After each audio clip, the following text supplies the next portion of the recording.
नमस्कार। अपना उत्तर प्रदेश में आपका स्वागत है और मैं हूं आपके साथ लोकेश चकवानी। उत्तर प्रदेश के मुख्यमंत्री आवास पर हर रोज होने वाली टीम 11 की बैठक में आज का दिन खास रहा। अपनी टीम के साथ बात करने के बाद सीएम योगी आदित्यनाथ ने जरूरी निर्देश जारी किए और इस दौरान सीएम ने प्रदेश में कोरोना के बढ़ते मामलों पर चिंता जताई और सभी अधिकारियों को महामारी कोरोना से निपटने के लिए अहम निर्देश दिए।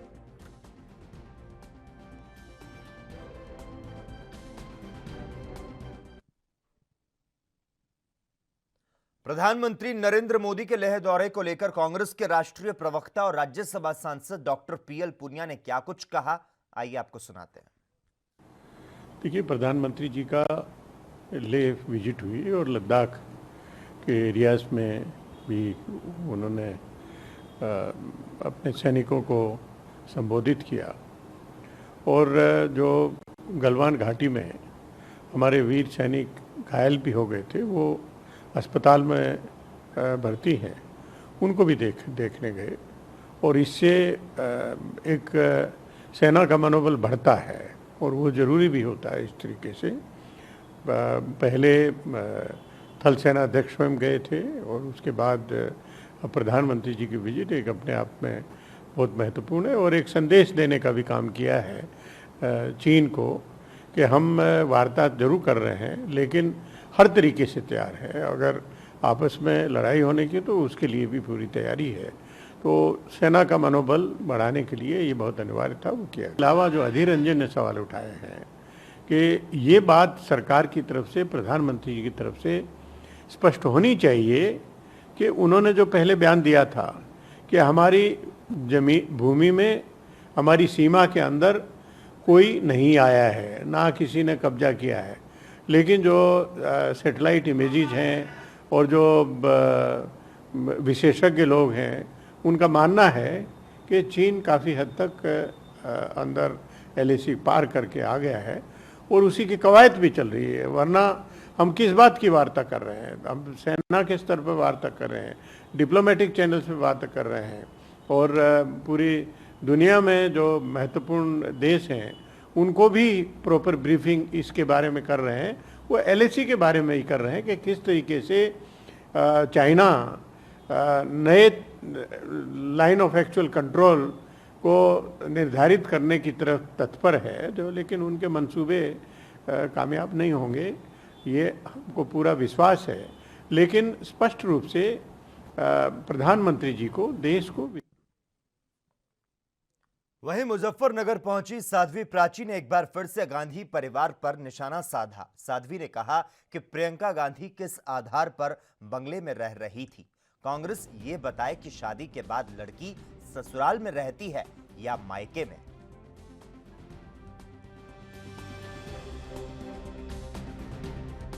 एक डाल पे उल्लू बैठा है, एक डाल पे तोता। मोदी जी को ज्ञान बांट रहे हैं फिरोज खान की पोती और पोता। यानी ये बताए देश को कांग्रेस किस आधार पर, किस नियम के तहत बंगले में रह रही। क्या सांसद है ये? क्या मंत्री है? और दूसरी बात, कांग्रेस ये भी देश को बताए कि प्रियंका गांधी की ससुराल कहाँ पर है। शादी होने के बाद लड़की को ससुराल में रहना चाहिए कि मायके में रहना चाहिए। और एक बात और कहूँगी कि ये तो अच्छी बात है कि चाय वाला कहते हो ना। अभी तो चाय वाले ने बंगला खाली कराया, कोई भगवा होते हैं ना तो राजघाट भी खाली करा देते, तब कहाँ जाते घर के। प्रदेश के डिप्टी सीएम केशव प्रसाद मौर्य ने कानपुर एनकाउंटर पर दुख जताया है, तो साथ ही उन्होंने कहा कि जो भी इस घटना का जिम्मेदार है न वो बच पाएंगे और ना ही कोई बचा पाएगा। घटना अत्यधिक दुखद और दुर्भाग्यपूर्ण है। हमारे बहादुर जवान, सब इंस्पेक्टर और सीओ अपना कर्तव्य पालन करते हुए वीरगति को प्राप्त हुए हैं। हम अपनी विनम्र श्रद्धांजलि अर्पित कर रहे हैं और जो भी अपराधी इसके लिए जिम्मेदार हैं वो न बच पाएंगे, न छिप पाएंगे, न उन्हें कोई बचा पाएगा। उनको खोज निकालने के लिए बड़े स्तर पर कार्रवाई हो रही है। कई टीमों का गठन हो चुका है और एक एक अपराधी को खोज निकाला जाएगा। कैसे इस प्रकार की घटना को अंजाम देने में अपराधी सफल हुए हैं, इसका भी पता लगाया जा रहा है। कानपुर एनकाउंटर को लेकर बीजेपी प्रवक्ता अनिला सिंह ने कहा कि इस घटना को कोई भूल नहीं सकता। तो साथ ही बीजेपी प्रवक्ता ने समाजवादी पर भी निशाना साधा। जो घटना हुई है कानपुर में, जिसमें हमारे 8 पुलिस भाइयों ने बलिदान दिया है अपनी ड्यूटी को निभाते हुए, उसको कोई भूल नहीं सकता है। और हम ये भी नहीं भूल सकते हैं कि भारतीय जनता पार्टी की जब सरकार आई है, उससे पहले अपराधियों का गढ़ हुआ करता था उत्तर प्रदेश। पग पग पर अपराधी बसे हुए थे और उनको शय देती थी यहाँ की सरकार, सपा बसपा की सरकारें। और आप देखिए ना, ये नेता जो किससे बना, इसकी पत्नी जो है जिला पंचायत सदस्य का चुनाव किस पार्टी से उसने लड़ा? समाजवादी पार्टी। और समाजवादी पार्टी कह रही थी कि विकास दुबे जो है, एक झूठा प्रचार जो कर रही थी, विकास दुबे जो है भारतीय जनता पार्टी का नेता था, हमारे नेता को गलत नाम से फंसा रहे थे। नेता ये इनका है, समाजवादी पार्टी का चरित्र यही है कि अपराधियों को शय दें। परंतु ये योगी जी की सरकार है, ना अपराधी बच पाएंगे और ना ही इस प्रकार के राजनीतिक दल जो कि अपराधियों को शय देते हैं। देखिए, पूरा विश्व जानता है कि चाइना जो है विस्तारवाद की राजनीति करता है, या मैं कहूँ आइडियोलॉजी जो चाइना की है वो विस्तारवाद की है। और हमारे देश के प्रधानमंत्री जी ने भी कह दिया है कि हम जो है विकासवाद में विश्वास रखते हैं और विस्तारवाद में नहीं। परंतु अगर विस्तारवाद के तहत हमारे ऊपर कोई चढ़कर आएगा तो उसको गिराना भी अच्छी तरीके से जानते हैं। तो जापान भी समझता है अच्छी तरीके से कि चीन की आइडियोलॉजी क्या है, और वो भारत के साथ आज इसीलिए खड़ा हुआ है क्योंकि भारत ने एक उदाहरण स्थापित कर दिया है पूरे विश्व में कि चाइना को कैसे सबक सिखाना चाहिए। 8 पुलिस कर्मियों की शहादत के बाद मुख्य आरोपी गैंगस्टर विकास दुबे की तलाश जारी है। तो वहीं दूसरी तरफ कानपुर प्रशासन ने विकास दुबे के बिठूर स्थित आवास को गिरा दिया है। घर गिराने के लिए विकास दुबे की उसी जेसीबी का इस्तेमाल किया गया जिसके जरिए पुलिस टीम को घेरा गया था। इसके अलावा प्रशासन विकास दुबे की सारी प्रॉपर्टी अटैच करने की तैयारी कर रहा है। प्रशासन उसकी सभी संपत्तियों की जांच करेगा, तो साथ ही सभी बैंक अकाउंट्स भी सीज किए जाएंगे। विकास दुबे की तलाश में पुलिस की 20 टीमें अलग अलग इलाकों में दबिश दे रही है। इन सभी इलाकों में विकास के परिवार वाले रहते हैं। नेपाल बॉर्डर पर भी अलर्ट जारी कर दिया गया है। विकास दुबे के फोटो चस्पा कर दिए गए हैं।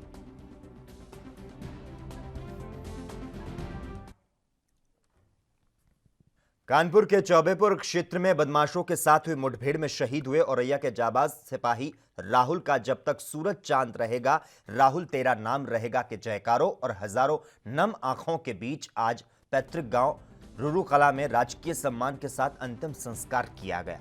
तो वहीं मुखाग्नि शहीद के छोटे भाई ने दी। उसके पहले डीएम अभिषेक सिंह और एसपी सुनीति सिंह ने शहीद को सलामी दी। मौजूद हैं जनपद औरैया के रुरू कला नामक गांव में, जहां पर कानपुर में विकास दुबे से पुलिस की मुठभेड़ में रुरू कला गांव का एक जवान शहीद हुआ था। तो आज उसके पैतृक गांव में जिला प्रशासन के द्वारा पूरे राजकीय सम्मान के साथ उसके शव का अंतिम संस्कार किया जा रहा है। यहां पर कृषि राज्य मंत्री लाखन सिंह राजपूत समेत जिले के जिलाधिकारी अभिषेक सिंह और पुलिस कप्तान सुनीति सिंह समेत अब जिले के आला अधिकारियों ने पुष्प चक्र चढ़ा करके जो जवान है उसको श्रद्धांजलि अर्पित की है। कानपुर में शहीद हुए दारोगा महेश यादव का गेगाशो गंगा घाट में अंतिम संस्कार हुआ। देर रात महेश यादव का शव उनके पैतृक गांव वनपुरवा पहुंचा था, जहां पुलिस अधीक्षक स्वप्निल ममगई समेत जिला गेगासो अधिकारी शुभ्रा सक्सेना भी पहुंचकर उन्हें श्रद्धांजलि देती नजर आई। आज सुबह महेश यादव का शव पूरे सम्मान के साथ गेगासो गंगा घाट ले जाया गया। शमशान घाट पर राजकीय सम्मान के बीच उनके बड़े पुत्र विवेक ने पिता को मुखाग्नि दी और इस मौके पर पुलिस कर्मियों ने गार्ड ऑफ ऑनर भी दिया।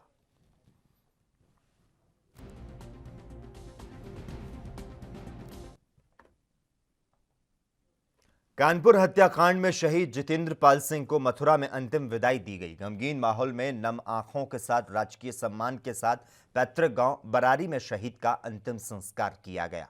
छोटे भाई सौरभ ने शहीद जितेंद्र पाल सिंह को मुखाग्नि दी।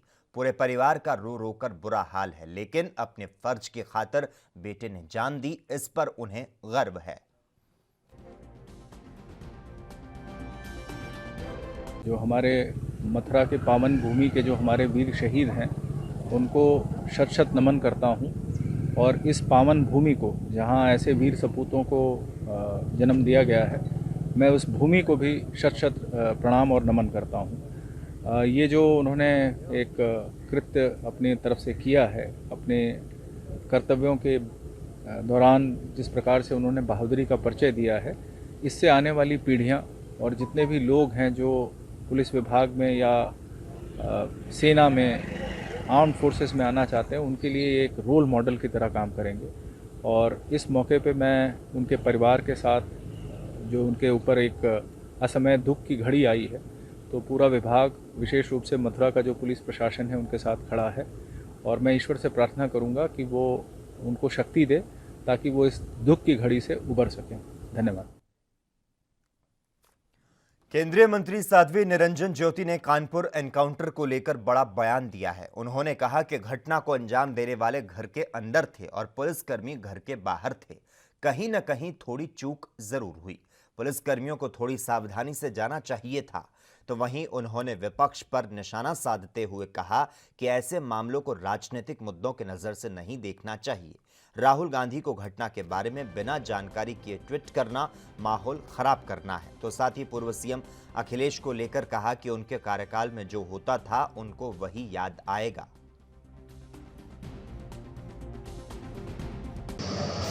जंगल राज जिनके कार्यकाल में था उनको सबको पता है कि मुजफ्फरनगर में क्या हुआ था, मथुरा में क्या हुआ था, लड़कियों के साथ सड़क से खींच करके क्या हो रहा था। अभी रात में घटना घटी है, मुख्यमंत्री जी की उस पर निगाह है और उस पर कड़ी से कड़ी कार्रवाई होगी। ये दुखद है कि उसमें हमारे पुलिस के नौजवान शहीद हुए हैं, एक सीओ भी वहाँ उसमें शहीद हुए हैं। इस पर सरकार कड़ी से कड़ी कार्रवाई करेगी और मुझे उम्मीद है कि ज़रूर पूरे ज़िले को सील कर दिया है, कानपुर ज़िले जहाँ भी होंगे पकड़े जाएंगे। कानपुर एनकाउंटर में पुलिसकर्मियों के शहीद होने के बाद अब लोगों में अपराधियों के खिलाफ गुस्सा फूट पड़ा है। इसको लेकर अमेठी में समाजवादी पार्टी के जिला महिला महासचिव गुंजन सिंह ने एक शाम अमर शहीदों के नाम पर अमेठी कस्बे में कैंडल मार्च निकाला और इस दौरान गुंजन सिंह ने कहा कि हम लोग सरकार से यही अनुरोध करते हैं कि अपराधियों के खिलाफ सख्त से सख्त कार्रवाई की जाए।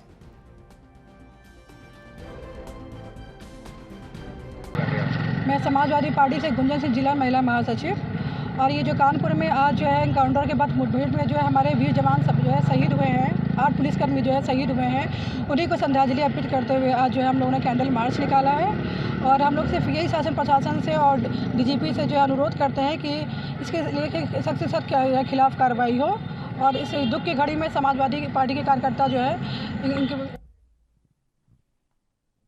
कुशीनगर में निर्माणाधीन अंतर्राष्ट्रीय एयरपोर्ट का नागरिक उड़्डयन, राजनीतिक पेंशन, अल्पसंख्यक कल्याण, मुस्लिम वक्फ विभाग के मंत्री नंद गोपाल गुप्ता नंदी ने निरीक्षण किया। निर्माणाधीन अंतर्राष्ट्रीय एयरपोर्ट पर चल रहे विकास कार्यों का जायजा लेने के बाद उन्होंने जिला प्रशासन, जनप्रतिनिधि एवं निर्माण कंपनी राइट्स के अधिकारियों संग समीक्षा बैठक कर कार्यों की प्रगति जानी और उम्मीद जताई कि अगले साल यानी कि 2021 से इस एयरपोर्ट से इंटरनेशनल उड़ान शुरू हो पाएंगी। संस्था से बात करी है, नवंबर तक उन्होंने कंप्लीट करने को कहा है। कुछ जगह लेबर कम लगी हुई थी, कुछ जगह कुछ कमियां थी। उसके लिए जो भी कार्यदायी संस्था है उनको कस के कहा गया है कि टाइम पर वो काम पूरा करें। और एक बड़ी उपलब्धि है कि कुशीनगर इंटरनेशनल एयरपोर्ट अभी 24 जून को केंद्रीय कैबिनेट ने माननीय प्रधानमंत्री जी के नेतृत्व में लिया है फैसला, हम स्वागत करते हैं। और उत्तर प्रदेश में आजमगढ़, अलीगढ़, मुरादाबाद और सोनभद्र, चित्रकूट, इतने सारे एयरपोर्ट बन रहे हैं, बरेली, गाजियाबाद में हिंडन, इतने सारे एयरपोर्ट बन रहे हैं। निश्चित रूप से एक जो माननीय प्रधानमंत्री जी की सोच और माननीय प्रधानमंत्री जी की महत्वाकांक्षी योजना हवाई चप्पल पहनने वाला भी हवाई जहाज की यात्रा करे, वो चरितार्थ होते दिखाई। फतेहपुर पहुंचे स्वास्थ्य मंत्री जयप्रताप सिंह ने कोरोना जैसी महामारी के प्रति लोगों को जागरूक किया और इस दौरान मंत्री और बीजेपी कार्यकर्ताओं ने खूब सोशल डिस्टेंसिंग की धज्जियां उड़ाई। दरअसल डिस्ट्रिक्ट हॉस्पिटल में निरीक्षण के दौरान मिनिस्टर साहब को यह भी ध्यान नहीं रहा कि इस महामारी को देखते हुए प्रधानमंत्री लगातार लोगों से अपील कर रहे हैं कि कम से कम 2 मीटर का फासला रखें, लेकिन खुद ही बीजेपी के कार्यकर्ता और मंत्री जी के साथ फोटो खिंचवाने के चक्कर में यह तक भूल गए कि कोरोना जैसी महामारी चल रही है। सबसे खास बात यह रही कि जिले के जिम्मेदार अधिकारी वहां मौजूद थे।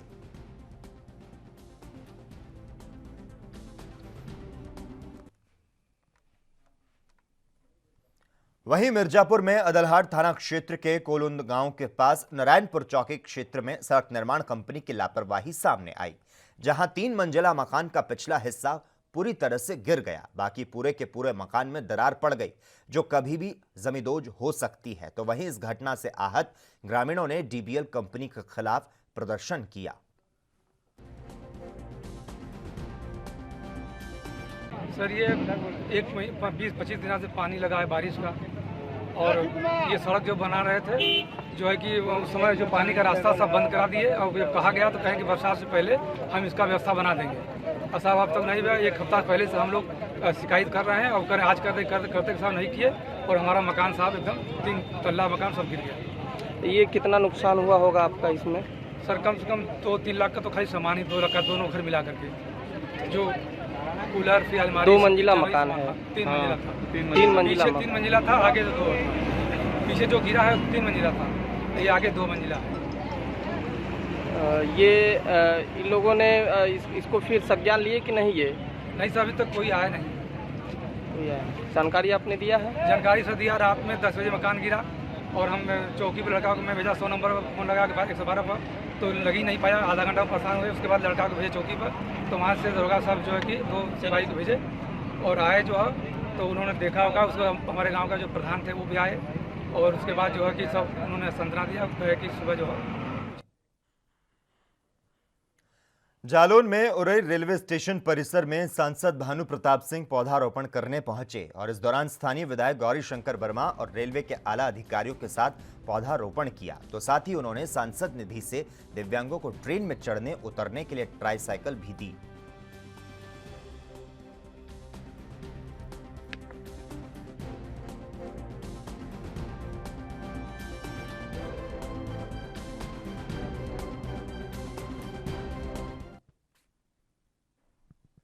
अगली खबर यूपी के अमेठी से है, जहां जिले की एसओजी टीम और बाजार शुकुल थाने की पुलिस ने 4 हत्या आरोपियों को गिरफ्तार किया है। पकड़े गए हत्या आरोपियों के पास से पुलिस को हत्या में प्रयुक्त 2 तमंचा और कारतूस भी मिला है।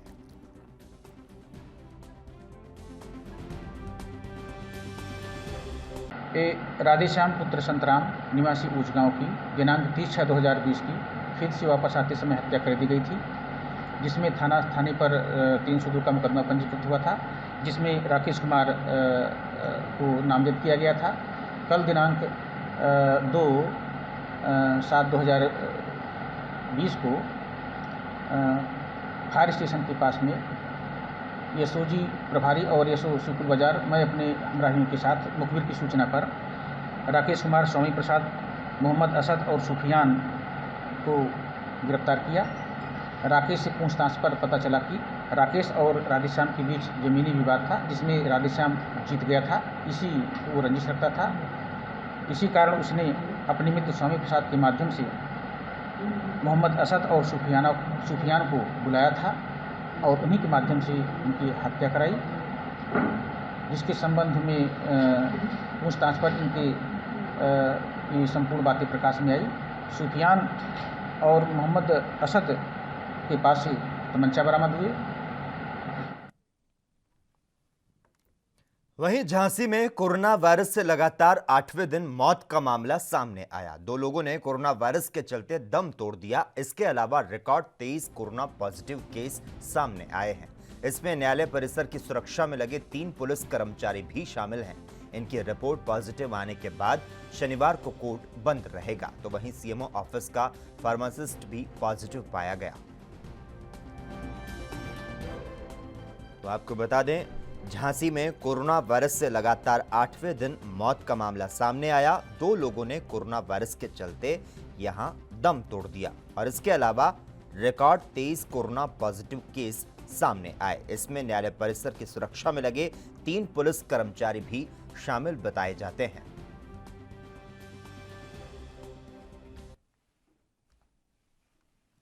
लखीमपुर खीरी में थाना नीमगांव क्षेत्र के कस्तागोला मार्ग पर उमरपुर के पास पुलिस गाड़ी और प्राइवेट गाड़ी में जोरदार तरीके से टक्कर हो गई। इस टक्कर में प्रभारी निरीक्षक नीमगांव समेत करीब आधा दर्जन से ज्यादा लोग घायल हुए। सभी घायलों को जिला अस्पताल में भर्ती कराया गया है।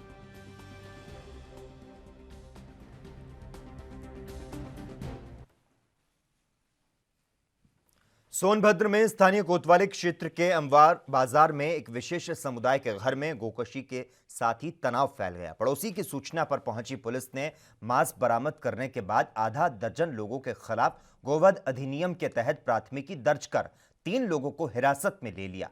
तनाव को देखते हुए एसएसपी, एसडीएम और सीओ अमवार में कैंप कर रहे गांव को छावनी के रूप में तब्दील कर दिया गया। तो सोनभद्र में आपको बता दें, स्थानीय कोतवाली क्षेत्र के अमवार बाजार में एक विशेष समुदाय के घर में गोकशी से तनाव फैल गया। पड़ोसी की सूचना पर पहुंची पुलिस ने मांस बरामद करने के बाद आधा दर्जन लोगों के खिलाफ गोवध अधिनियम के तहत प्राथमिकी दर्ज कर 3 लोगों को हिरासत में ले लिया।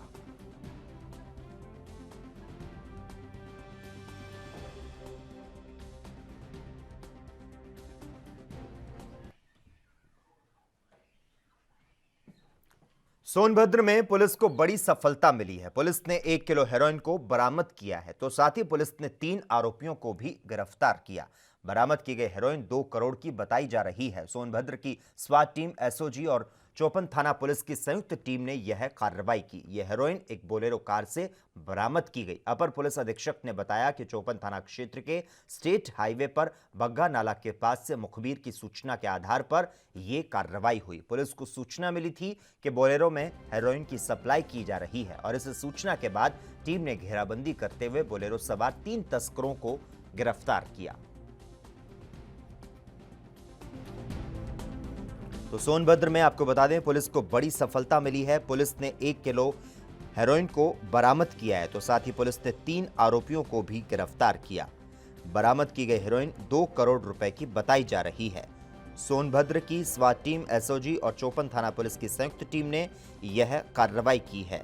यह हेरोइन एक बोलेरो कार से बरामद की गई। अपर पुलिस अधीक्षक ने यह भी बताया कि चौपन थाना क्षेत्र के स्टेट हाईवे पर बग्घा नाला के पास से मुखबिर की सूचना के आधार पर यह कार्रवाई की गई।